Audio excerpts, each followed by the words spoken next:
Welcome back to the pod you're looking for. I'm Josh, and this is Sam. The Captain is here. The Captain has arrived. we weren't even planning on talking about this, dude. But no, we were just having a good laugh right before this. So. Every time you come over to record, it's like I have a mad dash through my room to try and find some sort of like a graphic tee that I have. Because I'll say, growing up, I had a lot. But I think as you get older, you kind of phase your old clothes out. And I really, when we started the podcast, didn't have many graphic T-shirts left. And so when the podcast came up, you don't want to just like be sitting here with like a flannel. You know what I mean? Right. And so I tried to buy some fun shirts. As people have figured out by now, I'm a Yankees fan. And a couple weeks ago, my dad and I go to the Yankees game. It was Yankees-Astros. They won. Vibes were high. Everybody's partying in the streets. We're walking back to the parking garage. And there's these two guys with like thick Jamaican accents.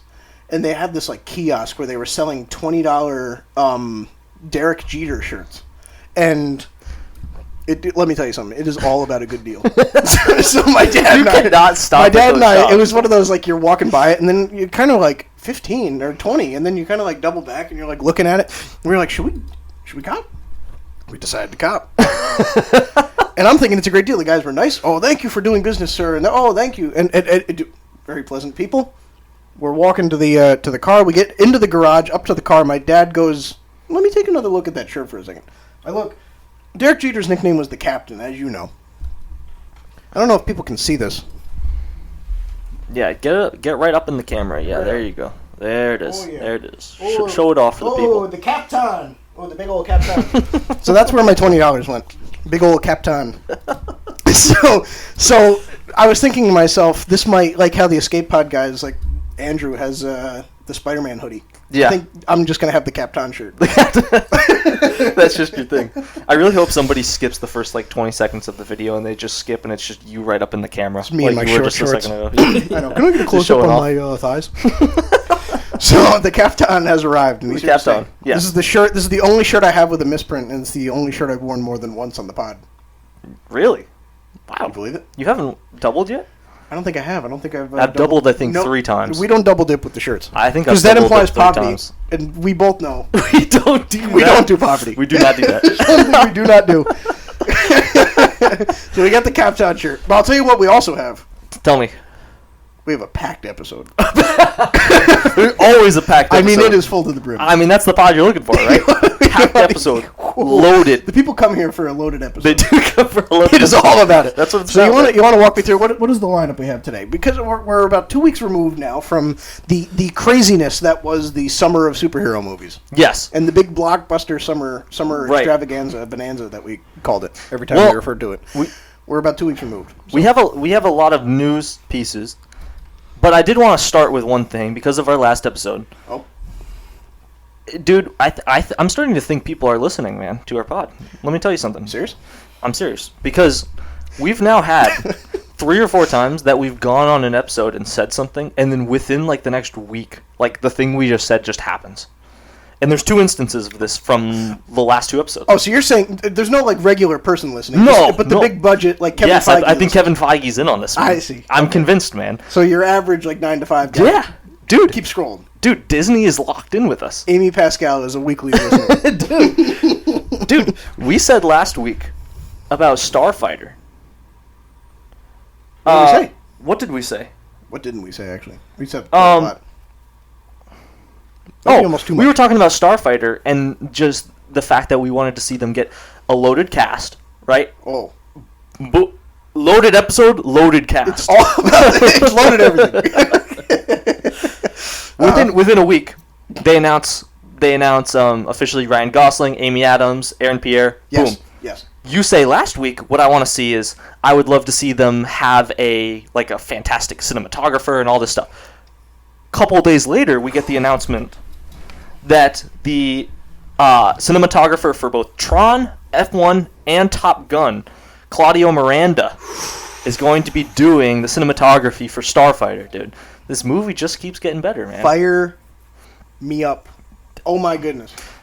Dude, these Starfighter announcements have me rubbing my hands together like a cat call. What do they got you doing? Dude, I'm like rubbing my hands together like a cat caller on like the streets of Brazil or something. I'm like looking at my phone like, what in the world? What's that? The cinematographer of Top Gun? I'm like, oh, who's that over there? Dude, it's really shaping together, man. Oh my word. And I mean, it's not even just like Top Gun is a regular movie that just happens to look good. Mm-hmm. It's a plane movie. Mm-hmm. This is the person that should be doing it. Perfect. Written in the stars. There's not a bad bit of news that I've heard about this movie. No. Actually, there is something that I heard. And you already mentioned him. I'm going to give a quick shout out to Hat Guy. I just saw his take the other day. Second Escape Pod reference on the Yeah, I know. He was referencing the fact that on these new casting announcements that there is one specific person that is playing one of the kids in the movie. Sure. And was kind of highlighted as a very big focal point of the movie. Mm-hmm. And he mentioned the fact that now it's a little funny that we're dealing with Star Wars where it seems like the only concept that they can deal with is a main, gritty, rusty person that usually doesn't like kids trying to help out the kids. Yes, that's become Star Wars. Yeah, it's like the bread main and thing. butter. And you know, I thought about it right when he said that, and I was like, I can immediately think of 4 instances in my mind already, just like that. That's really funny. What are the odds of that? We got Starfighter, You got Starfighter. Force Awakens with Han and Rey. Yep. Obi-Wan. Yep. Bad Batch. Bad Batch is- Mandalorian and Grogu. I mean, that's already something there. Yeah. And I'm sure you could think of more stuff like that. But it's just, yeah, maybe I'll keep coming back to it. Anyway, I just thought that was really Anakin funny, and and that was a Ahsoka great for take. a while in the Clone Wars. Yeah. Like that. Yeah. It's just their favorite thing to do. So anyway, it that was a works. great take. It was just really funny. If it works. Hey. The only time where it really felt forced was Kenobi. Yeah, I didn't like it. And I think it was less because of the way they did it and more just because everyone was sitting there like, I don't know if Kenobi should even know Leia right now. Mm-hmm. Yeah. Anyway, that was all I had on that. So we already did our full Starfighter thing last week. But I think we need to do that more often. Just like finish a point and then just be like, what? Just stare into each other's eyes? Yeah, did you see that just now? I know. Just like, Dude, okay. I think we might just need to hold it and see if people get uncomfortable. You know? I think so. We've yet to let the. Marvel just had the D23 conference where we got to see plenty of stuff come out from Doomsday, including a little piece of some, I don't know what they called it. Like, it was like a little teaser, maybe? It was like a Russo announcement followed by what it sounds like it was like a full-on Avengers Doomsday teaser. Yes. So, dude, take me through how you're feeling after that. Feeling very good. Nothing's changed. I don't really get, to be totally honest with you, the reservation people have about a Marvel movie that's not done being written. Like, how many times has this happened? And have there been bad movies? Sure. But, like, Endgame, they were shooting that and the script wasn't done. Mm-hmm. Same with No Way Home. That got rewritten like 4 times. So I really don't think that this is like a hindrance. Now, it could be. Of course, I'm not going to be stupid. But I definitely don't think that, like, that should be, like, the red flag. I don't know. I just think, for a story this big, I think if they came up with a story that fast that tied everything together, and they, like, didn't rewrite parts of it, I'd be a little bit like, you sure? Like, I'd be a little nervous that, like, they're that confident in the story, you know what I mean? Because they're just, ultimately, there has to be a way to integrate 40, 50 characters from across the multiverse together in a way that feels cohesive and natural, and then bring in Doom, tell his backstory, and then have them clash in a way that feels like it should actually be happening, and there's like a necessity for it. And then on top of that, just like throw the multiverse imploding on top of that. So you have like all these narratives. If you came at us that fast with a story that big, I'd be a little more uneasy, I think, than I am hearing that it's being rewritten. I say keep rewriting it until you have a perfect story. And if it's like, if we're talking like, oh, Taika Waititi is rewritten, you know, that's a little bit different than the Russo brothers. I trust them. So Yeah, agreed. Yeah. I actually, I'm gonna agree a little bit, push back on a little bit. I saw the other day Tom Holland say something about this, that basically for the character of Spider-Man going forward and for this movie, he's been trying to keep his ear to the ground as much as he can to be able to pick stuff up from seeing what fans want. Yeah, he's and been I saying think he scours social media. Yeah, and I personally think that's great because, I mean, if he decides not to do anything with it, that's fine. But again, like, appeasing to what your fan base wants is a great thing, and just Sure. even seeing the ideas out there, because a lot of times I've seen people come up with ideas for stuff that I'm like, that's really good and much better than what we got. 100%. So there's a lot of good ideas out there. So I think that's great. Now, with that said, I will say it concerned me a little bit that when I saw some of the dialogue that was being used in the teaser trailer, that all of it was from clips of previous movies. And I understand maybe what they're trying to do, and I also understand that we're still a year and however long away from it, so Yeah. like we shouldn't be getting stuff yet anyway. So again, I understand all those things.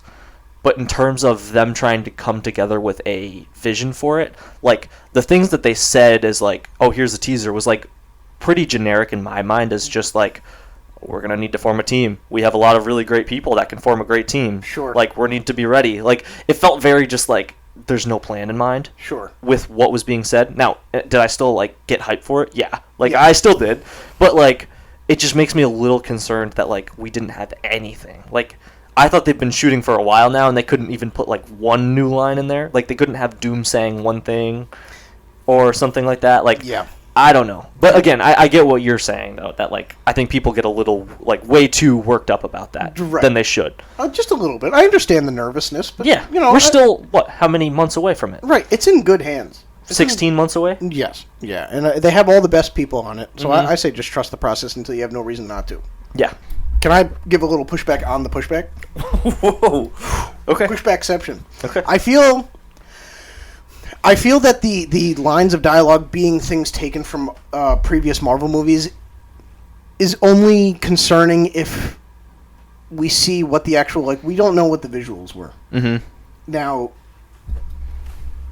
it might sound concerning on the surface to have a trailer that's just rehashed material, but say the trailer was, and this is coming from two guys who were not invited to nor present at D23, say the trailer was just lines of dialogue, and you see, like, in the teaser, it's like weaving through the sacred timeline, or like the multiverse.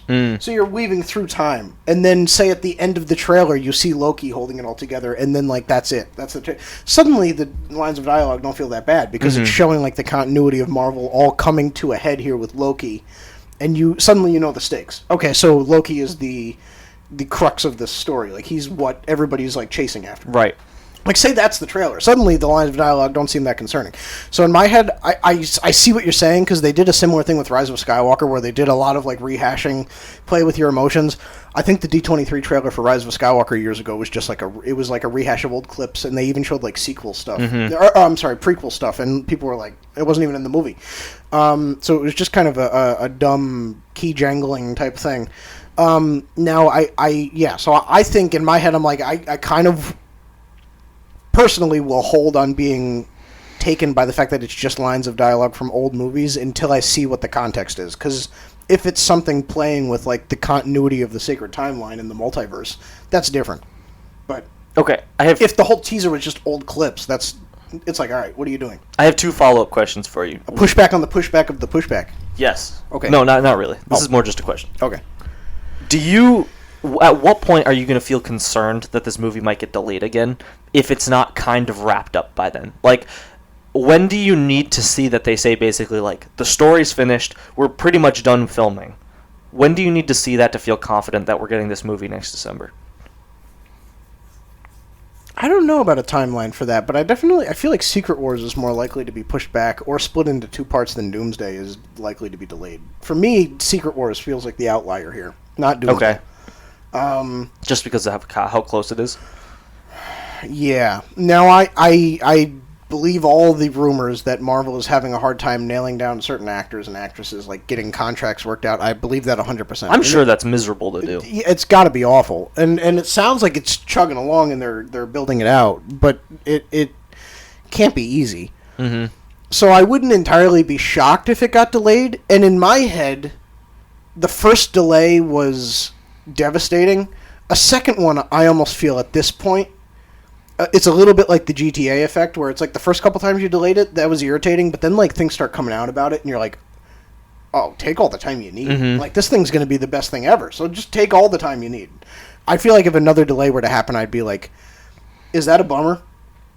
Of course. But, like, does it mean that we're actually going to get like a well planned out Avengers movie? Mm-hmm. It does. Like that 100% guarantees it. If there's any doubt, a second delay would mean like this movie's going to be as good as they're hyping it up to be. I mean, the ramifications of it being good and bad, like, is just so much for the brand of Marvel that it's like, you really can't screw this up. Right. They can't really afford to have, like, the Avengers movie that people point to and are like, that's where it all fell apart. Yeah. Like, they can't really afford to have that. The leash is not long at all. And so I definitely think that, like, one more delay wouldn't be the worst thing in the world. Now, good luck finding more than 10 people who agree with that take. But, like, I don't know. I just say, at this point, give us the best product you can. And maybe I'm saying this just because this is what I'm used to, but I've always just associated Avengers films as like a May thing. So like in some ways, like having it in December, I'm almost like, if it got moved to May, like I'm not going to feel that weird about it. Would you? So then would it go back to the original formula where they were going to have Doomsday in the spring and then Secret Wars? They just bumped it back a whole year. You wouldn't move Secret Wars. Well, it really depends on if they do what you're thinking with doing 2 parts of Secret Wars. Well, here's my question. When they say they're having a hard time, and then we don't have to spend too much time on it, but I am curious. Like, when they say they're having a hard time writing it, are they writing Doomsday and Secret Wars as one story? I have no idea. I was going to ask you the same thing. That was my second one. Because if that's the case, then that makes even more sense. Like, if you're struggling this much with just Doomsday, how are we going to do Secret Wars in a year and a half? Well, I assume unless we're getting... I never assumed Doomsday was going to be one complete story.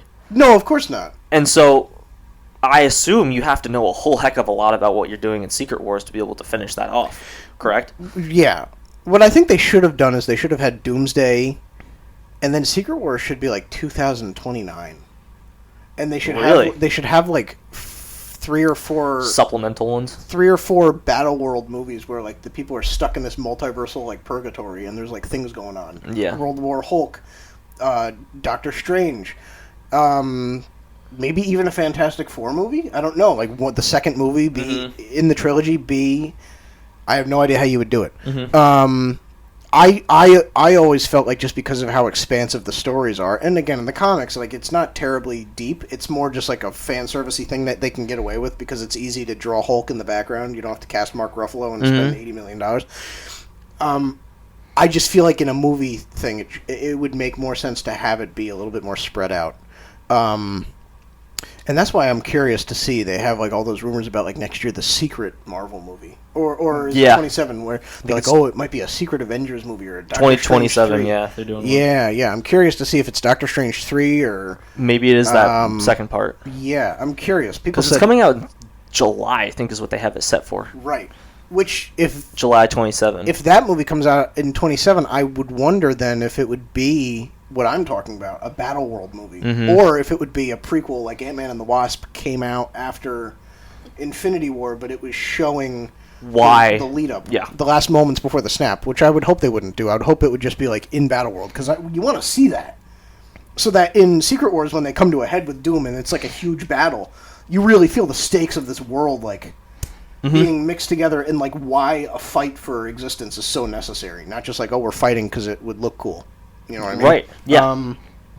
Which Avengers Endgame, it was a big battle that looked cool, but that was not why it was happening. It wasn't like, wouldn't it be cool if these characters all fought together? It was like, the only way they win this battle, that like the whole universe is at stake, is if they band together. So it was like the cool factor was secondary.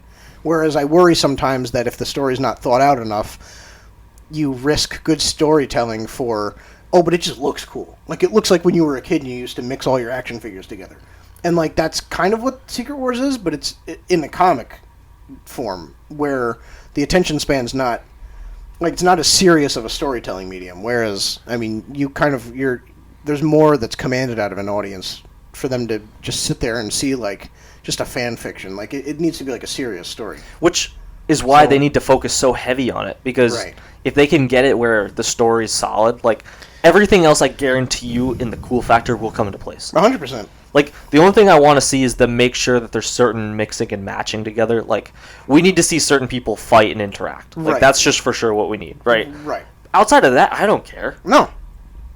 It's going to be cool no matter what to see everybody talk to each other and do stuff. Yeah, and I see people saying, because the Namor actor said, he came out and was like, a lot of these actors are coming in, they're just like in the background. Like, I want audiences to be prepared. Which, honestly, people are upset. That's fine. I was hoping they would make that announcement. Because, like, people need to get a grip. You're thinking to yourself that in a 2.5-hour movie, 50 big-budget actors are going to have, like, 20 lines of dialogue? You're crazy. You're a crazy person. Yeah. Like, it's okay. It's okay that Simu Liu is in 10 minutes of this movie. And I hope that Shang-Chi is in more. I'm just saying I'm picking a name out of a hat. Okay. Let me say, it's okay if Clea's big break with Doctor Strange is not in Secret Wars. Yes. Like, it's okay if she's just in the back. Yeah. You know what I mean? Yeah. I want to see Shang-Chi have a big part. Can I voice a gripe real quick about the delay thing? Yeah, go for it. I have an issue with delays and how people talk about delays.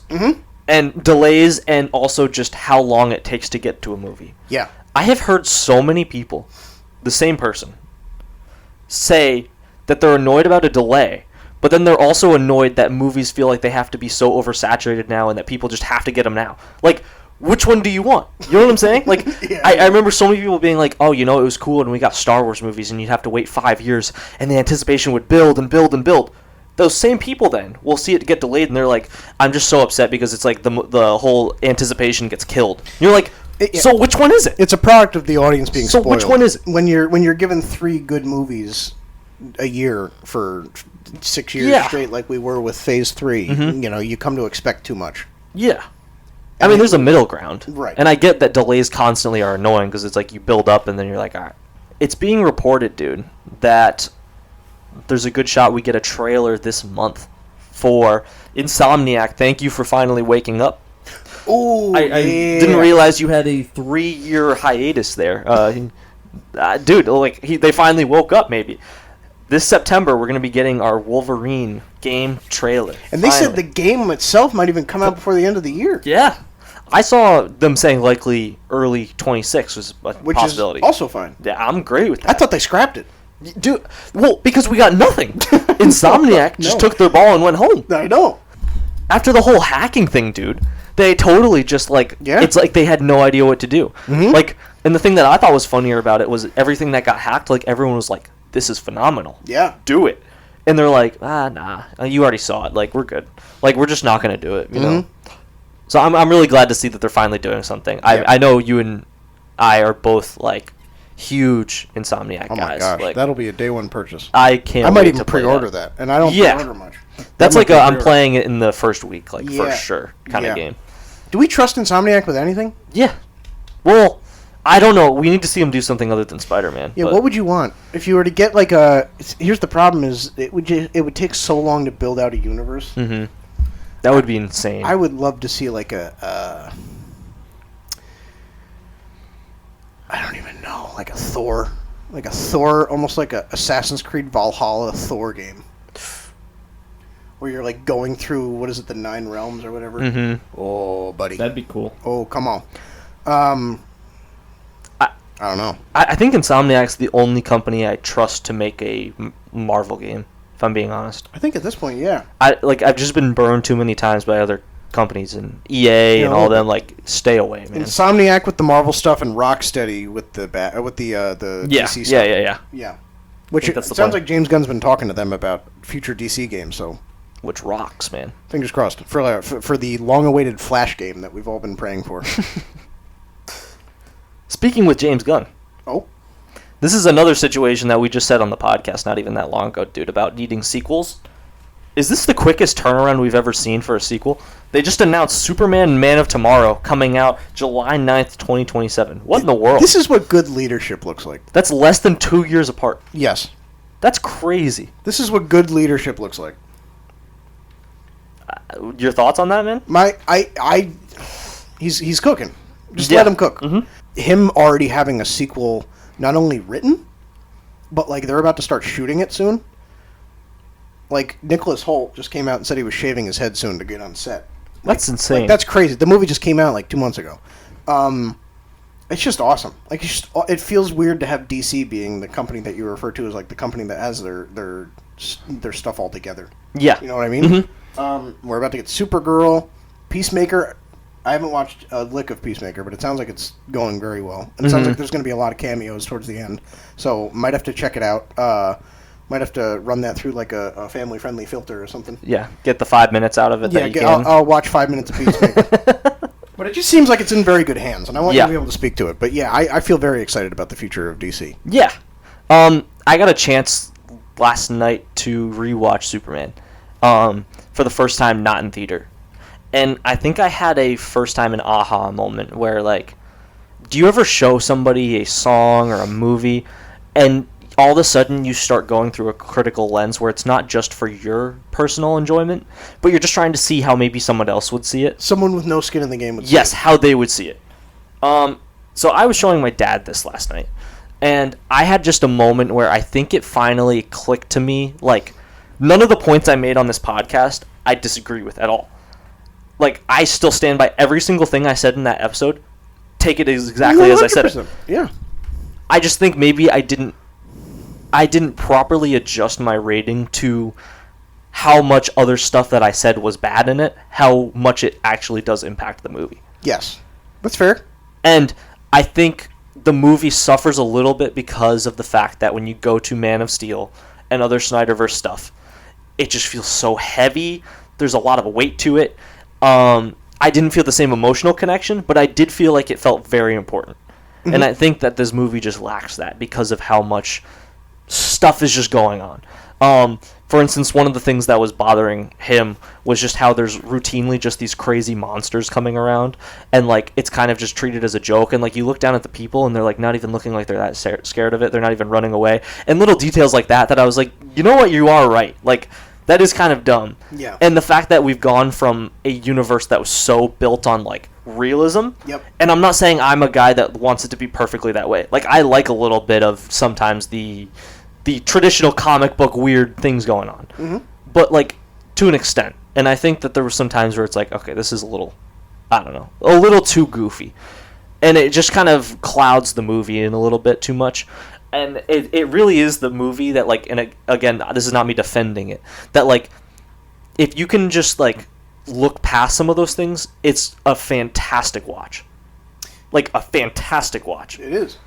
But I get why that would be bothering to people. It's the most comic booky movie maybe that's ever been made, but the problem is, like, for somebody who's just a casual viewer who's like, oh, I know Superman, let me go watch that. Like, eventually, my fear for James Gunn is that he's going to, like, make the Swamp Thing movie or the Authority, and like you and I will be seated because we want to see this world grow. But a lot of the casual viewers who stopped by for Superman because they know Superman, he's a household name, they don't know the Authority, nor should they necessarily, if we're being honest, be expected to care. And I think that there's a little bit of James Gunn's thing where he's like, look at how different I am from everything else, so just hop on the wagon for everything that I'm putting out. Yeah. And I love how excited he is about the world he's building. But I can't honestly say I'd blame people for checking out when he keeps doing, like, the Guardians of the Galaxy, let me try and introduce these no-name people thing. Like, because there's a little bit of that in this movie that I think feels a little bit... If you're not a comic book fan who's ready to be educated, it's whiplash. And I just am, like, curious to see... As the universe grows and he introduces more of these, like, no-name-at-the-time characters, like, I'm curious to see how the audience responds when they're essentially called to invest themselves in characters that they would never otherwise care about. It'll just be interesting. But all that to say, Man of Tomorrow, very excited. It looks very promising. Very excited. Yeah. Yeah. So, Man of Tomorrow, for me, the main thing I'm looking for is I want to see something dark happen. Like, I want to see him be tested in different ways. I want to see him have a similar moment with his Henry Cavill and Zod moment where he's faced with the decision of, like, should I kill this guy for the betterment of, like, so to save other people's lives? Like, I want him to have some sort of thing like that. I'd also love to see at some point, maybe not in this movie, but them do almost like a... here's my bad side, like him fighting himself, like not some weird thing, but just like he slowly is kind of getting crept into this darkness and something. Like, I don't know, I just want to see something that makes it feel like, wow, that's very heavy. And he doesn't necessarily have to go to the same dark places that Cavill Superman went to, no. But he certainly could be pushed there. In the middle, somewhere in the middle, maybe not even in the middle, like 60-40 to James Gunn's side. Sure, yeah. the experiences could be closer to Cavill in terms of tone, but like the reaction that his character has doesn't have to be the same. Yeah, for sure. And that's my biggest thing from the movie is that I love David Corenswet, love how he's done. Mm-hmm. Just give me a better surrounding situation for him. Right. Is I think the takeaway that we have.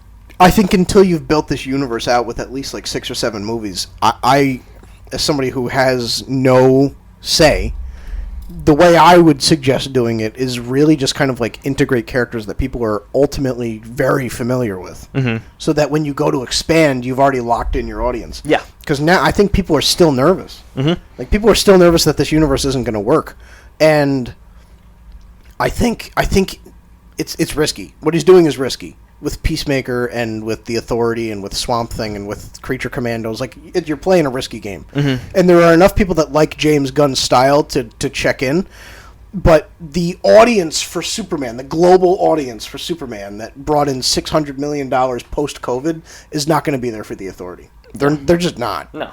And my fear is like DC panicking and crumbling when that happens, ultimately because we rolled the dice on too many no-names.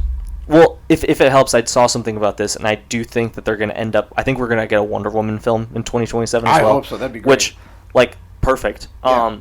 But I think that's where he can pick up where Snyder messed up, was rushing into a Justice League movie too quickly. I don't think we even need one for the next, 6 years. Yeah, I mean, I don't know if not that long, but I think the longer you wait, the better the payoff is. Yeah, maybe like a 2030. Yeah, I guess you're right. Yeah, that's not bad. Yeah, I just would love to be able to see how a fully fleshed out situation for all these characters builds to a movie like that. Because again, while it might be like, I don't want them to rush into movies and just create a bunch of movies that people don't care about. I'm not saying that. However, there are movies in phase 1 to 3 of Marvel that are not great. Look at Thor movies, right? I wouldn't say any of those are fantastic. Like, I mean, Ragnarok's good. But, like, the main two, Thor 1 and Dark World, are not great movies. But you still got to know the character. Sure. And it was enough that it made those other movies feel special. So, not saying don't make good movies. But, like, getting more of those movies out is just going to only make Justice League, like, a top-tier movie. And, like, that's my end game, personally. Like, I want to see a good road there. But, like, we've just been deprived from a really good Justice League movie that, like, feels like it's going somewhere. Right. Like, we haven't ever gotten that. A Justice League movie that really has stakes, that's going somewhere, that you can feel like, man, I can't wait to see what happens and like where it goes. And the one good one that we got was the Snyder Cut, and that was more the final destination. Yeah, you knew it was over, Yes. so like it didn't really matter. Right. So, yeah, I just want to see a full story done with that, so I'm excited. It starts with Man of Tomorrow. It does. Dude, last episode, I said something about 2026 being generational. Can I tell you about this generational run we're about to go on? Little did we know. 2027 now, dude. In 2027, we start at June 27th, I believe. Spider-Man Beyond the Spider-Verse happens. A couple weeks later, we get Superman Man of Tomorrow. A little bit after that is when we have that untitled Marvel film. Oh. Like 2 months later from that, we get Batman Part 2. Oh my gosh. 2 months after that, Secret Wars. Is that not insane? And that's just superhero stuff. That's superhero stuff in a 5-month span. I don't even know what else comes out. Oh my gosh. Is that not the craziest thing? Wow. Like, we are going to be like... That's like, just crazy. All 5 of those movies are movies that, like... are, like yeah.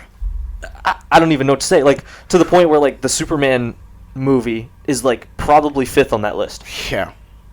And I don't even know what to say about that. Isn't that nuts? Anyway. Dude, it's funny because, like, the slate of movies just keeps getting bigger and bigger. Mm-hmm. And we're a smaller podcast. We're still trying to find our audience, and we're grateful for all of you that have been here. But we're still trying to grow our audience. Mm-hmm. So there's no guarantee. We don't get paid to do this. We're just doing this for fun. So there's no like guarantee that it's going to be like a big thing. We just hope it will be. Yeah. Dude, we saw that calendar. We texted each other. Give me until 2026. give me 2 more years. All I'm asking is 2 more years. All I'm asking. Can you imagine? We'd be on episode like what, 130? It would be close to That'd be crazy. Yeah. Wow. What would be the episode that like we hit that you're gonna be like, wow, that's like, I'm kind of surprised we made it that far. 75 is pretty impressive. Wow. I always wanted to get to 50 or 75 with the podcast. Yeah. Because I think I need to go past a year for it to feel impressive. Yeah. I mean, we've done pretty much like, I think if you were to go based on like week to week, like we've hit everything except for like combined like a week and a half, like where we haven't had an episode out.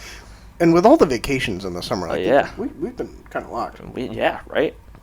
But 2027, the year to be alive. Yes. That would be awesome, man. If we could have something going on. How cool by would then, that be? That would be. We so got the cool. Lowry Boy movie next year. That's 26 though. Should have brought that up last week. I know. Dude, but let me applaud you for a minute. I think I might have mentioned this on the pod, or you might have mentioned it. You're doing a challenge. You've put this burden on your own shoulders. You said, and I don't. If you don't want me to announce this, just tell me to cut it out of the episode. No. You told me a couple weeks ago that you were taking it upon yourself to watch 25 movies in 2025 and do a ranking of it at the end of the year. Mm-hmm. And you have been rocking and rolling. You've watched how many so far? 15, 16? Yeah, we're 15. God, let me tell you something. With that, yeah, we again, like you just said, we're not regular podcasters where like our job is to go visit these movies. No. So it is tough for us to like catch all these movies. Everything you know what I mean? comes out of our own pocket. Right, and it's like like from that, but also just time. Like we don't just like every time a movie comes in the theater, it's not usually like we can just go see it. Right. So it is tough to like see it. Mm-hmm. With that said, we're going up to 30 now. I've set a new goal. 30 movies? 30 Are movies. there even 30 major movies? Well, I don't know about major movies, but there's for sure 30 movies that were like... Like, are you going to have to like they're watch okay. Lilo and Stitch or something? Or Yeah. Okay. Yeah. Like, I'm going to have to watch stuff like that. That's fine, though. Yeah, of course. I've always seen it cool when I thought it was cool when I've seen some other podcasters do it where they'll end up with like 40. Yeah. And I was like, how cool would it be to be like one of those guys that's like, when someone asks me like, oh, what was it? Like, I just know it. You like, get paid to do it? Yeah, that'd be cool. But like, even just knowing it, like, is still cool. Oh, like just from a ball knowledge standpoint. Yes, from ball knowledge. But you just saw Weapons. I did. I got to the theater this week. I saw Weapons. And quick little aside on that, I had a crazy thing happen. I got to see Weapons Wednesday. Oh. Right? And this is the weird part of being in like the college lifestyle, is that when you're in college, like schedule like it's just the weirdest thing. Yeah. Like you never have like a consistent schedule usually, and it's always it could be here. Right. I went to the movie theater Wednesday. It was September 3rd at 1 p.m. and I was just chilling in a movie theater, and legit there was no one else there. Was your dad there? Yeah, that was it. So what do you even do? Because then Dude. It's like your whole day's ruined because you just saw a horror movie and nothing. Yeah, it was the weirdest like That's kinda experience I've ever had in my life. Like walking in there, and first off, just thinking about it, because I used to be where it was like you go to high school and you see it's September and it's like, all right, now you got to like lock back in, like no one's out of school, like it was just weird that it's like I'm not doing anything wrong right now. I'm not supposed to be anywhere. This is just fine. But it was the weirdest thing ever. So right. So walk me through. So it was just us in this theater. I got to see Weapons. Should I do a Yes. Josh's rating? And if you feel inclined, Brad's rating. I think you would agree with me. Of Weapons. 3, 2, 1. 5.8. 5.8, really? Okay. I'm gonna say something. I was really disappointed by this I'm movie. a little shocked by that. I'm really disappointed. I said a couple weeks ago something about, oh, this is my movie of the year, but I'm excited to go see Weapons though, because who knows? And plus, because everybody's been singing that movie's praises. Yeah, I'll say this. I've seen 15 movies so far this year. It's not in the top 10. Wow. So what was it about? What happened? Well, it was. I'll say Weapons had a great story and premise for what it was, and I'm going to try and talk non-spoiler in case people want to see it. It's still in theater, so Sure. I'm going to talk non-spoiler for a second, and then I'm just going to say if you're fine with that. Yeah. Um, I'm not seeing it. They had a thing in the movie where it was the story of, we're going to start telling the story, and then we're going to go through each character connected to the story and explain basically how they got to the main situation that we just saw at the beginning. So it keeps backtracking. It keeps backtracking. Okay. And to me, it felt like when I was playing soccer, I would have to do these drills called pyramids, where you would run one, Yeah. two, you'd get to the top of the pyramid, and then you'd come back down. Yeah.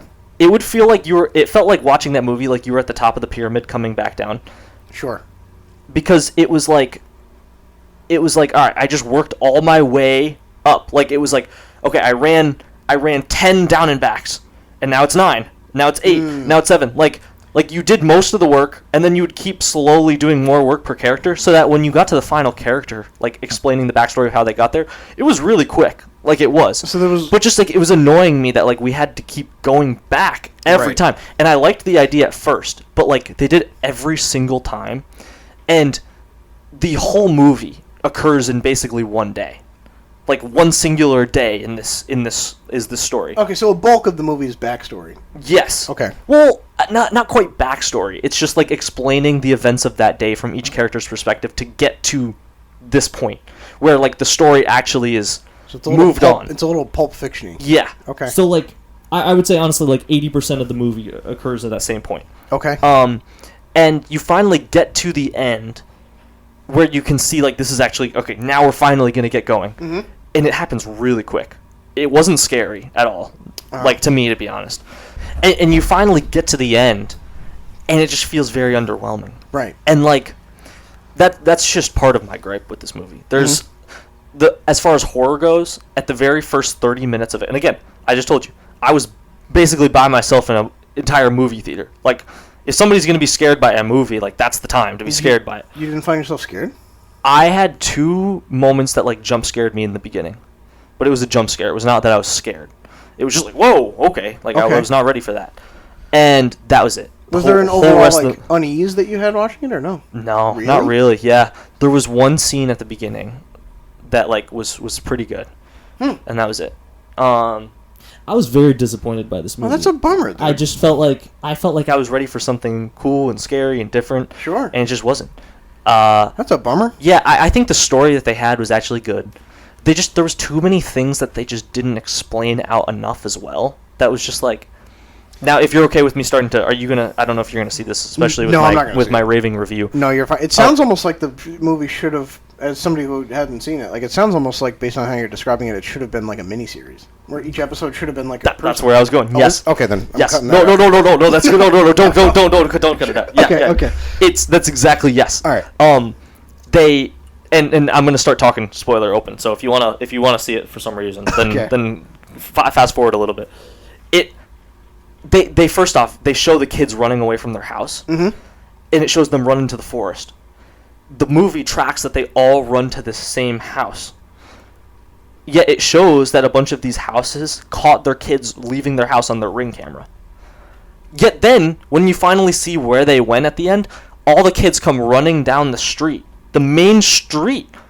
And I'm like, so all the Ring cameras just caught them leaving, but there's 0 Ring cameras across these streets that just happened to Track pick 'em? them up. Like, no Yeah. one saw this or thought to check that. Like, like it was like the biggest case in the town. Like, just something stupid like that was Sure. annoying. The movie's called Weapons, yet they never really, like, I understand why they called it Weapons. The kids are not used as weapons.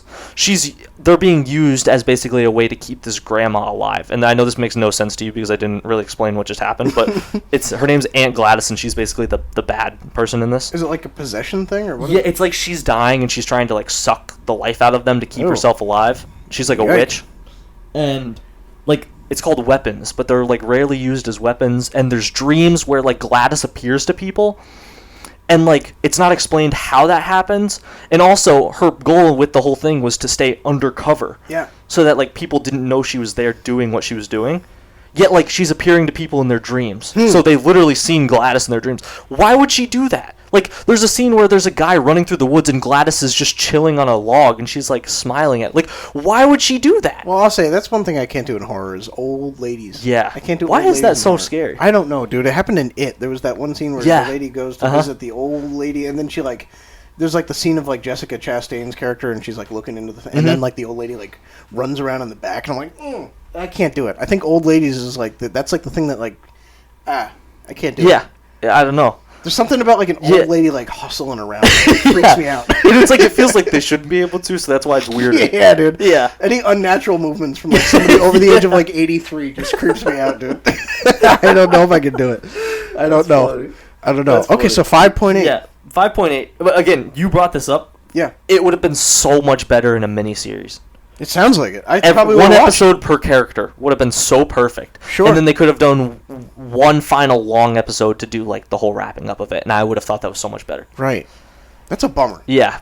So, but I was a little disappointed for sure. Man. I mean, fine. fine stuff. Okay. I finally got to see another movie, dude, that you've been telling me I need to see for a while. Finally got to it. I think this leaves me now with only one big movie left this year that I haven't seen. I finally got to see Sinners. Yeah, you did. Yeah, you did. And What's the big movie? What's the... F1. Still haven't seen Ah! F1. Yeah, well, I'm right there with you. Yeah. I think that's the only other big one that we haven't seen. Maybe yet we'll this watch year. that together. We should. I think it's out in digital. It's on, and yeah, it's on digital, but it's like $25. yeah, So yeah. we're good. We'll wait until it goes down. Yeah. Okay, wait. So Josh's review of Sinners. 3, 2, 1. 8.3. That's I good. just That's adjusted good. my rating scale. So, like, In this the is... moment? No. No. Like, recently, like, my rating scale, I'm trying to get a little harder on what I'm saying. So, Sure, so not everything's 8.3, if you're going based on the rest of what we've talked about, sounds kind of harsh. But, like, to my new standard, like, that's a good rating for Okay, this. so what is anything between 8 and 9? What is it to you?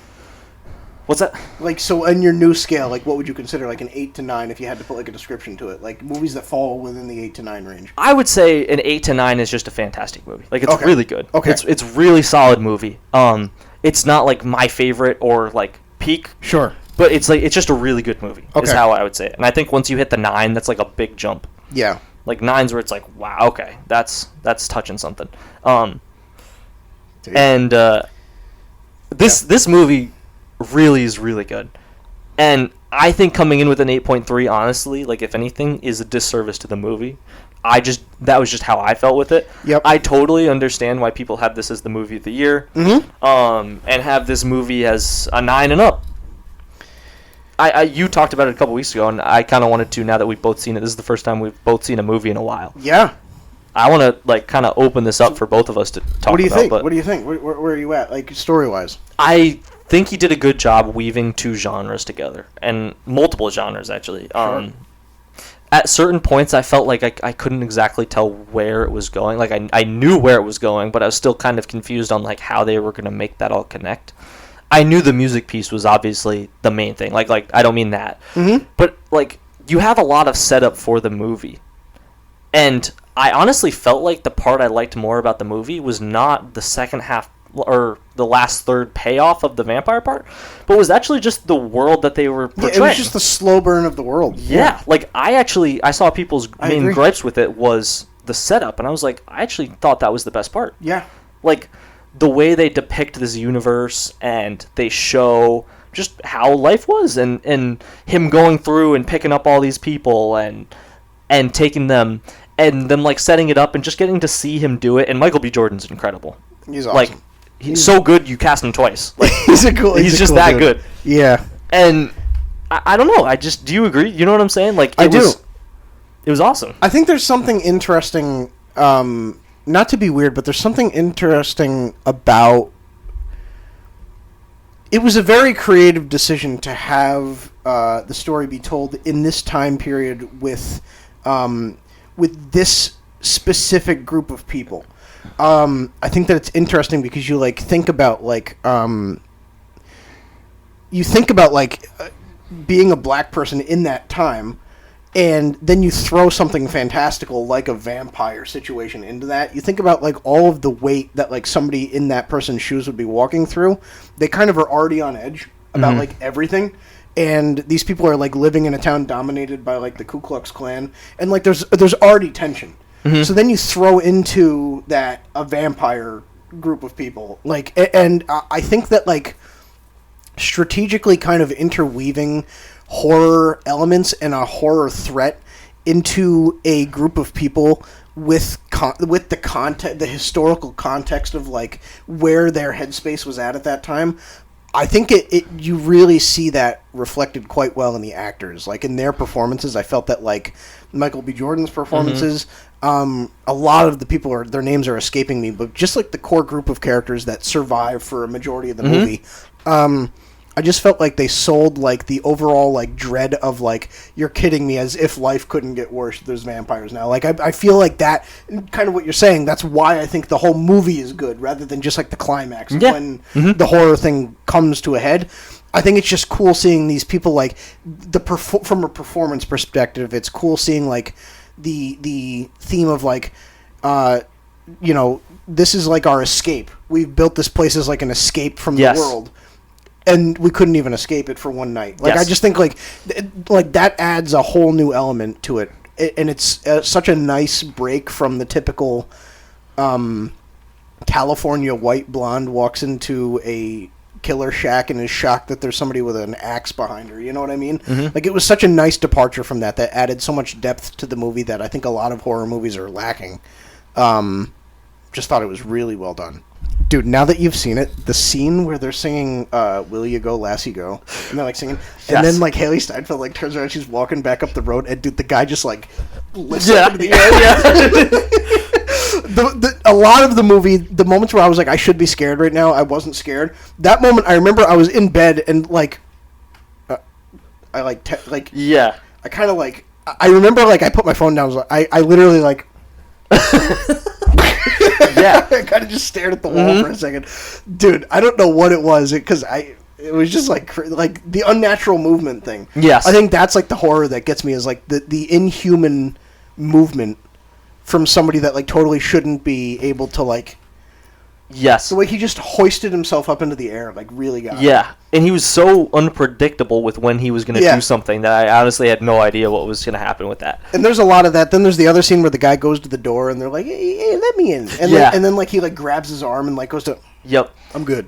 Yeah, and the good. way they build it, just that you, to your point, like, you get to just see what really and understand these characters, like what is going on in their lives, and just really kind of feel that, and to just see like I kind of hated like seeing the fact that they had to stop doing everything they were with the music and everything. Like, they were all just like having the best time you could see, and like I really felt like that in it. So it was just kind of like if you could make me feel that from one movie, like, I think you did a great job.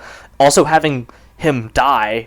Was it Stack dies or Smoke? Well, they both do, but I believe Smoke, it was... I think Smoke dies. Yeah, I believe it was first. Smoke first. Yeah.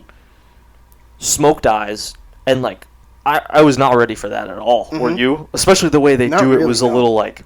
Yeah, it was a little bit. It was a lot at once. It was a lot at once. Yeah. I was really not ready for that, and like the thought, like when I took a second to just think about like what was actually happening and how that went, like. That is kind of horrifying, like, if you think about it. Like, can you imagine, like, I don't know, anyway, like, if I was in that like, I don't know what I would say. Like, well, obviously, I mean, I guess I wouldn't be saying anything. Right? Yeah. Now, my main question, could you see them doing, like, a trilogy? And could you see, like, the point I made a couple weeks ago, like, where I was like, if they do it, it should be in different time periods? Yeah. Like, I feel like it would have to just be, vampires, whatever. It doesn't even have to be the same vampires, but like same premise, same threat, but just different groups of people. Maybe you do something in the 80s. Maybe you do something in colonial times. I don't know. Like, you could do anything, really. What do you think? I don't think I'd want a trilogy at all. I think the idea felt unique enough to me that's why it was a cool idea, and the reason I liked it so much was the vibe of making sure they landed the historical kind of aspect of it. Sure. And I don't know if it would work the same if you just keep doing the same blueprint. And Right. I think that they just had such a good connection of... And I think that's part of what Ryan Coogler does, is he just has that connection to that specific, like... I don't know, like... Just that culture with it, where it's like you can just feel how much the music means. You can feel how much everything like literally like weaves in together, and I just think that's his bread and butter. And I will say with Ryan Coogler, like he's starting to get to a point now where like he has done enough to go opposite of James Gunn, where it's like you feel like, oh, it's James Gunn, like this is through and through James Gunn. Like he's done enough separate. Like I know that there's parallel connections and maybe like what the theme is behind the movie, but like. He's done now Creed, he's done Black Panther, he's done this, and it just feels all very, like, separate. Like, distinctive. Yes. Yeah. Like, I don't think of them as just like, oh, yep, it's another Ryan Coogler movie. Like, this is, like, very specific projects, which I love all like three of them. My Friday plan is to check out the new Ryan Coogler movie. Yeah. And I almost think I think you're right. Like, he's starting to get into that category where, like, yeah, like, he just put out a new movie, like, I gotta go see it. Yeah. Awesome, dude. Well, I'm so glad you like that. You had a phenomenal take. This is the first movie that I felt like I didn't give it a justice by not I should have seen it in theater. Yeah, and I'm bummed out. It for sure, the way I could tell with the way the quality was and the cinematography and everything, like, it was meant for theaters. And I just don't get to experience that, and I'm sure if I had seen it in theaters, I'd be giving it a 9 right And like now. you were saying, with like the music and everything, like there's just a lot that's lost, I think, in just watching it on your phone. Mm-hmm. Yeah. Yep. Well, No, sweet, dude. but very good. Well, I have two things. I watched the entire Paper season 1. Are you serious? I watched the entire first season No way. in one day. I No watched way. the entire first thing. Yeah. Wow, okay. All 10 episodes of the Paper. I watched it. Wait. Sam's review. Sam's rating of the Paper. 3, 2, 1.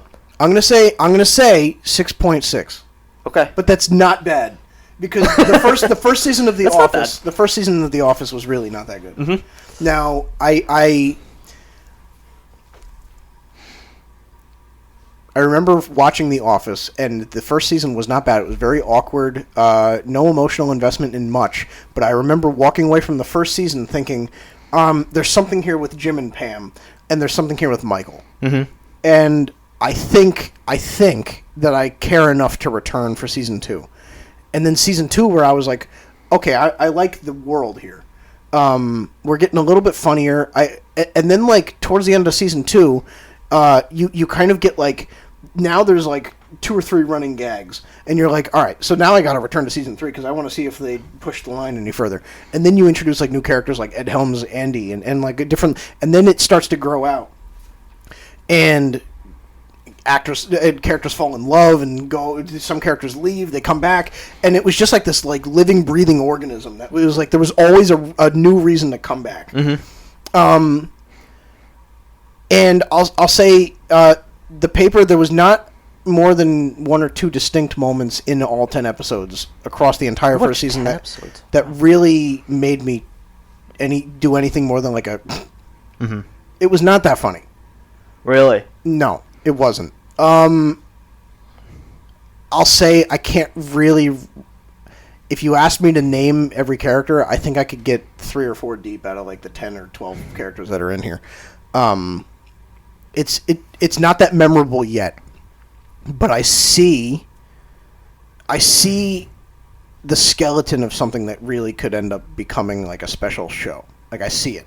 Mm-hmm. And it's already been renewed for season 2, so that excites me because I want them to have at least 3 to like see if they can pull Just this see what off. they can do. Yeah.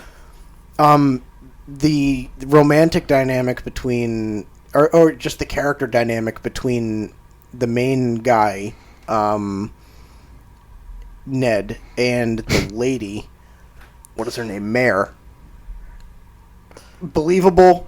Like not on par with Jim and Pam, but like it was enough to build a show off of. And I was like, I'd want to return just to see what happens here. And I could see a world where this ends up maybe not being Office level, but maybe being like Brooklyn Nine-Nine type, where it's like it's got its own following. Yeah. And it's not challenging the top dogs, but it's like up there. I could see it happening. And I hope that NBC gives it like room to breathe and grow, because I really think that there's something here. It wasn't the best thing ever, but like there's enough intangibles that like I was hoping would be there. I think I even said last week, like it needs to have comedy that pushes the envelope a little bit, and it needs to be a little bit bold in its story, where it's like I don't need to buy into it right now, but like I need to see the vision. Mm-hmm. And both of those things, I'd check both boxes. So I'm hoping for the best, because I really do see it. I see the vision. Yeah, so I think I'd give it like a 6.5. So, yeah, I'd probably say 6.5. Okay. It's like a mid-tier first season, but I can't think of a show aside from like Breaking Bad where I was really like bought into the first season. Like immediately, I was just like, okay, I'll watch it. A lot of shows are like that. You know, yeah. yeah. You really got to build it. Yeah. Right. So I think that the future could be bright if it's given time to evolve into its own thing. Yeah. And continue to separate itself from The Office. There were a couple references, but it was very tastefully done. And, yeah, really enjoyed it. I didn't enjoy it as much as Kpop Demon Hunters. Did you watch it? Oh! Yes! Yes! Are you serious? Yeah.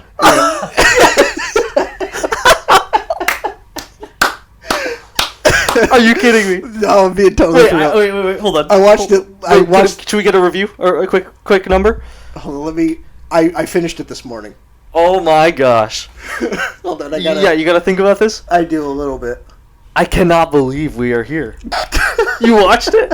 Yeah. Wow. Yeah. All right. Wow. All right. I'm ready. All right. Sam's rating: Kpop Demon Hunters. 3, 2, 1. I'll give it a 7 out of 10. Whoa! I'll give it a 7 out of 10.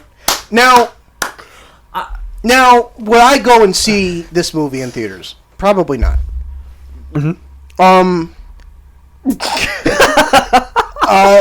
Would you ever catch me listening to like the soundtrack? I don't know if you would. Oh, you're wrong. I'm not dogging it. You're wrong. I'm just saying I don't know if a lot of the stuff in this movie like you would catch You're me. wrong. Just wait. I was quite surprised with how much, just as like objectively, how much I just kind of like enjoyed it, just as like its own thing. Wow. It was, listen, it was fresh. Like there's nothing like it. At least in the American market, I feel for animated movies, there's nothing like. Are you crying? Yeah. Crying over there. There's nothing. There's nothing. I prayed for this and it happened. There's nothing like this movie here in the U.S. Now, from what I could tell and what I understand about movies of this nature, like if you go into like the Asian movie market, like this is like all there is. Like I don't want to overgeneralize, but like a lot of it resembles. Yes, this. yeah. Like this was like America's like big mainstream toe dip into the waters of like here's how we tell stories like. Yeah, but like this is intended for you now. Right, You can see what this is like. Yeah, this is your little. This is what we do. Yeah. This is your little. Sample size. Mhm. Yeah, I quite enjoyed it just because of its originality. I don't know if I would. And again, none of what I say here is meant to be an insult. It's just honest. I don't know if I would rewatch it. And I think a lot of it I could tell. I mean, the movie was not made for me. Dude, I think that's where you're wrong, man. Like, No, I know what you mean. Yeah. like I'm watching it and I'm like, this is clearly a movie. Like, there's some animated movies yeah. you watch it and you're like, a 60-year-old can enjoy this. Like, I don't think the movie was made for everybody. But I'll say objectively, just looking at it, this is an animated movie that is, it's unique, it's creative, it's fast-paced, it's engaging, good music. I thought it was good. It was good. My hot take is it I can't even Wait, say believe it. It might have been better than Fantastic Four. Whoa! In terms of originality, had nothing to prove, and it just came in and just was like a solid movie. See, I had the same thing. When I went in to watch it, I had zero expectation. Why and I would was you? just like, why am I kind of enjoying this? It's kind of a hey. I just felt like watching it, like, I just knew every 6 to 14-year-old girl loved it. Yeah, 100%. This is like, Like, I saw. loved it. What drove me to finally watch it is I saw an article that was like, is this the 2020s Frozen? And I was like, it can't be that good. But then I watched it and I was like, Because the name I see how it could be received that way. the name K-pop is throwing everything off. The whole name, Kpop Demon Hunters, I think right? Demon Hunter was what was throwing me off. Is very like, it feels like it should be very separate, like Yeah. Something that we shouldn't be watching. Mm-hmm. The movie to me didn't feel at all like I was watching a different brand of anything. No. Right? It just it felt like it was just a regular old, like, not Disney thing, but like it just felt like it was a regular kids movie. Yeah, and I'll be honest, I really feel after seeing this that like between this and Spider-Verse, I feel Sony should just be given like the keys to like every animated thing ever. Mm-hmm. They should just be like if DreamWorks wants to make Shrek 6, like go to Sony and like give them the story and like you have creative control in terms of like animation. Dude, they're on top, man. Give them the keys. They're so good. It's probably the best animation Like I'm a sucker for 2D animation, like classic Disney 2D animation. Yep. But if we're gonna go a new route and into really make 3D like the standard going forward, it really should be like this, Spider-Verse, Puss in Boots, The Last Wish. Like it should be a lot of like the almost like the stop motion-y comic booky type. Like, I want to see like a superhero thing in every. I want to see like a Star Wars thing in this animation. Like I want to see a lot of stuff like this. Very cool. I quite enjoyed it. Wow, dude. Yeah. Can I ask ask you what was your favorite song? Golden. Dude, do you understand why I said that? I get it. Yeah, I get it. I get it. There was somewhere I was like, again, not hating, but I'm just watching it. I'm like, this is just not for me. Can I ask you, because I said this to you before when I was doing it like spoiler free. Yeah. I was playing a game right with my controller, and I said this exactly. Sure. And then I dropped my controller, and I was like, because I was kind of like bobbing my head. It was the first song that they played called "How It's Done." Oh yeah. And it's like right when she's falling out of the plane, and like all of a sudden it was like doing it, and I was kind of like, what is going on over there? Hold on now. Yeah. And then they go into Golden. I think my new favorite, I'm not gonna lie, is Idol. Your Idol is. Was it the last one when they're? Yes, when they with all the guys. When they reunite. No, that's the guys. Oh yeah. When they're. Do you know which one I'm talking about? about? Yeah. Yeah. Yeah, it's really good. Yeah. I can't believe, dude, that just made my day. I can't tell you that, man. I don't know what it made mine. My day. You got through the paper and that. The paper and Kpop Demon Hunters. Didn't the paper just come out? It just came out yesterday at 8 a.m. You watched all 10 episodes? Yeah. We need to get that clip out fast, man. I know. We might be first the first on to it. report on it. Yeah. First on it. Yeah, dude. That's crazy, dude. Yeah. Well, applaud to you, man. Hey. I can't believe you watched it. Somebody had to do it. And you gave it a 7. Yeah. I'm so proud. I actually can't believe that's... Now... Oh, here we go. I knew it was too good to be true. I want to address something. Uh-oh. And we have to follow this. We have to preamble this. Preamble? Is that the word? We have to preload? What? What are you looking for? I don't know. We have to preface. Oh. We have to preamble.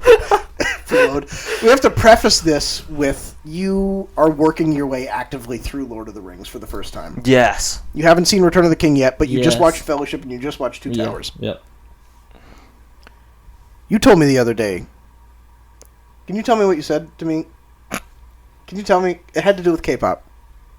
Just say what you said, because I don't want to speak on your behalf. You should, if you're going to say something this insane, you should say it to the camera where people can. Well, I floated the idea. You didn't float. You asserted the claim that I might have asserted the claim that K-pop Demon Hunters is better than Lord of the Rings 1. I almost. You said that to me when I was lifting a 60-pound weight, and my shoulder almost fell off my arm. Like, I said it. Yeah.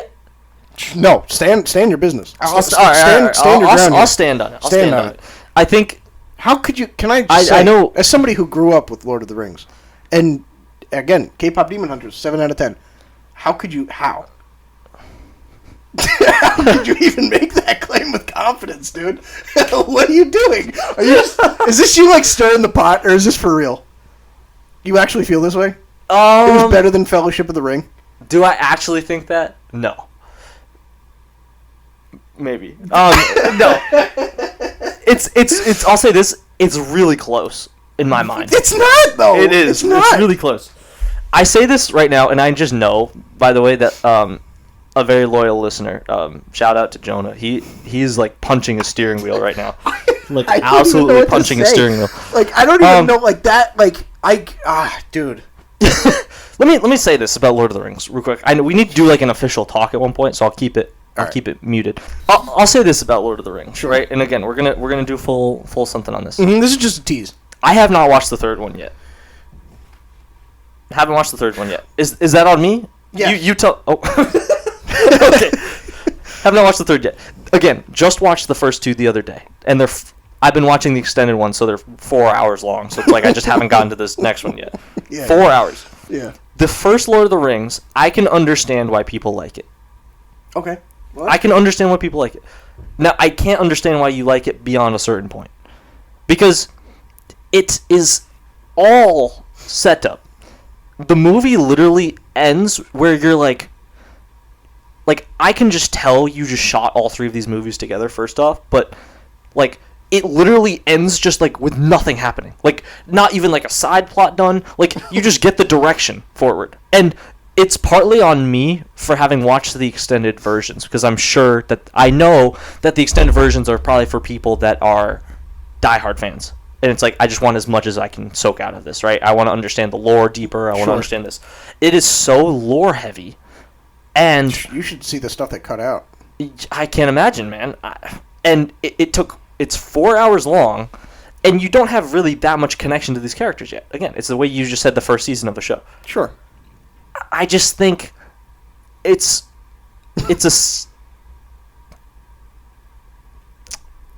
I'm being very careful with the rating I give because it's gonna be hard. Yeah, save it for I'd save it. Yeah, I won't say the rating. I just think it's a long watch for nearly zero payoff in that same movie. Zero payoff. Zero in the first one? Yeah, I gave the second one a very high rating, right? Gandalf bites the dust. I don't know why it didn't hit for me. To be honest, I've always my whole life. I don't know how my whole life I've stayed away from Lord of the Rings stuff. I just have. Like that just always happened to me. And that's the only thing I knew was I had heard "You shall not pass," right? Mm-hmm. I get to the scene and I was just kind of like, "That was the scene." I'm not. I swear that's not even a joke. Yeah. I actually was like, "That was the scene." Like I was like, "Sure, that was just like a." Does he do it again? No. Oh. No. Yeah. I don't know. It just didn't really work for me, man. You don't know the characters yet, and it's just like I don't know the fact that. And again, I understand, but even if it was a 3-hour movie, still the problem exists. Like, you're just trying to get to know the lore, the universe, these characters. Okay, cool. Okay, now you're ready for movie 2. Like, 4 hours later. It is all set up from a commitment. The standpoint. last shot is where Frodo is now finally going on this adventure. He's finally leaving, going alone. Yeah. And it's a shot of him just walking off. Yeah. That's it. It's good. That's it. Yeah, it's good. It's good. It's good. What happened? Bilbo gives him the ring within the first 45 minutes, right? And then after the first 45 minutes, dude, what structurally happens that is anything of I can't think of something. I swear to you, I'm not trying to be difficult. No, I know you're not. I know. I liked the second one a whole lot. Like, I gave it a 4.5 on Letterboxd. Like, What'd you give Fellowship? I gave it a 3.5. Okay. Is that blasphemous? It feels like again. a This is little bit with this is with new rating, so like I'm being very persnickety. Sure. So like I would put it on the Great same word. like, yeah, preamble. It was very Preload. I don't know, man. It's Okay. just it didn't do it for me. Here's the thing: you could watch Star Wars: A New Hope, Yeah, it's the same thing. and not watch Empire or Return, and I think you could leave feeling satisfied. Yes, because It's its own thing, structurally things happen. right? But not every trilogy is structured that way. So like Lord of the Rings, the satisfaction in Fellowship is largely in seeing it all come together in Return. Yeah, but again, if you're gonna have to wait through even 9 hours of content to be able to get the payoff, that's a lot. I'm really not trying to be difficult with I this. know, but I think part of it is by then you feel like you've been along in the journey, the journey yourself, with them. You've been the yeah, third, for sure. the fourth man in the fire. Yeah, but I think just Lord of the Rings is naturally from a book perspective. I understand it's a very hard thing to adapt, and they did a great job with it. They really did. Yeah. And I also understand if this is not me hating and saying I don't get how people like this. I do get how people like it. It just didn't work for me. Okay. And I think again it's just because you grow up on stuff people could make this similar argument and be like, how do you love New Hope so much? How much Sure. I just grew up on I just love these characters so much. Man. Sure. I really do get it. That's fair. I will say safely, to go back to how you said it, safely I can 100% clear the Star Wars trilogy over it though. I haven't even seen the third, but I'm willing to say Over it. Lord of the Rings? Yeah, Okay. I'm willing to say that. Okay. I know I can see the way it's being set up that the third's going to be like generational. And I understand that, and I'm a man of I love usually the third movie in a trilogy. Like I'm a big like sucker for payoff. Yeah. So I know like this is probably going to be my highest rated of all three. Yeah. So maybe that changes it. It depends on how good it is. But anyway, I just had to bring that up. Yeah, that's a good point. And I'm going to try and say not too much more so that we can. At some point, we need to do a full Yeah, Lord of the Rings episode. I didn't mean to pull that out of you, but I Sometimes you got to pull it out of me. I guess so, but I have been sitting here sleepless nights ever since you said that. Yeah. That is funny. We needed to bring that up. At some point, this will be an exercise that we'll do maybe next week or the week then. I'm going to list you off a bunch of movies, and I'll prepare it. If I had known, I'm going to list off a bunch of movies that I think are better than Lord of the Rings 1. Oh my gosh, dude! And it's not going to be. Do this before you finish the trilogy. I'll finish the trilogy and then I'll do this. Okay, that'll be my activity the next couple weeks. Okay. This will be where I blow a gasket and we go viral. So it's like all the hard work we put into the podcast, and now it's like, oh, you're the guy who screamed about Lord of the Rings. So I think that'll be a lot of fun. And again, I'm not going to do like, oh, this movie that's obvious that I love. No, we're going to do like, I'm going to try and make it like a hot take thing. Okay. Oh boy, I can't so that'll be a lot of fun. All right. Okay. Well, hey, what do you think? I feel like we covered quite a lot. I think we did, dude. Wow. I feel like we did. We touched on a lot of different stuff, man. We did. I'm proud of you for watching that and watching the paper, man. Good stuff, man. You too, with Weapons and Sinners. Dude. We need a break, dude. Too much horror in 1 week. I know, dude. Golly. I know. Anyway, yeah, I've got a couple more next week. Stay tuned. Yeah. I watched 3 more movies that I've still got to talk about on this podcast. I just didn't want to do like 5 at once. So. Oh, really? Yeah, I got 3 smaller ones. I'll have a review of Final Destination, Bloodlines. I'll have a review of Mickey 17, and Until Dawn. So you'll have to wait for that next week. So. Okay. All right. You feeling good, dude? I feel good. I feel pretty good. Yeah. All right. Well, as always, stay hating on Lord of the Rings 1.